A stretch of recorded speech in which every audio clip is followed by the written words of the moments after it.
هذه الشيلة إهداء من أم عزام إلى أم العريس.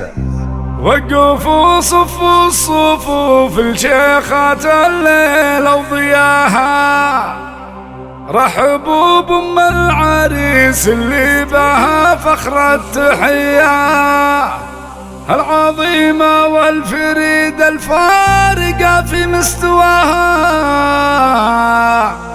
الخصال النادرة وفوق المعالم اعتليا،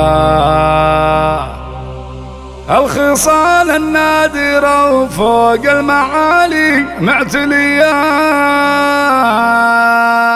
وقفوا صفوا صفوف شيخة الليلة وضياها، رحبوا بأم العريس اللي بها فخر التحية. وقفوا صفوا صفوف شيخة الليلة وضياها، رحبوا بأم العريس اللي بها فخر.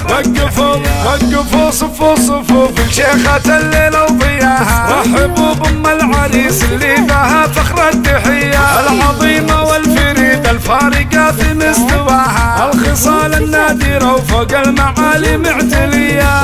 وقفوا صفوا صفوف شيخة الليلة وضياها، رحبوا بأم العريس اللي بها فخر التحية. أم هادي قبلت وش الرياحين بخطاها، الطير الممشى لخطوة ذات الأوصاف الوفية، شفت الأحبار في أم هادي وقالت علاها، ما تكفينا لتدوينة حروف الأبجدية.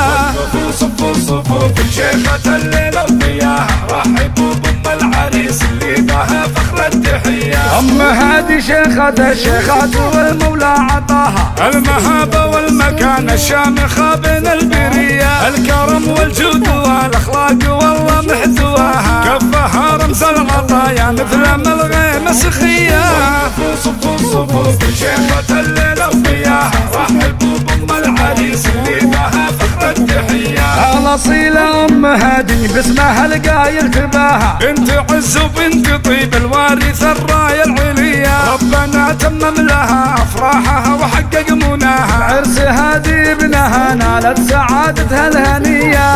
وقفوا صفوا صفوف شيخة الليلة وضياها، رحبوا بأم العريس اللي بها فخر التحية، هادي اللي سمعته بالطيب يتردد صداها، الشهامة والمروة هادي ويا الله حيا، راعي الوقفات والفزعات هو حامل لواها، قدرها العالي وشانه في الصفوف الأولية. وقفوا صفوا صفوف شيخة الليلة وضياها، رحبوا بأم العريس اللي بها فخر التحية، باركوها أم هادي يا عسى دايم هناها، والسعادة فالها وأيامها دايم هنية. وقفوا صفوا صفوف شيخة الليلة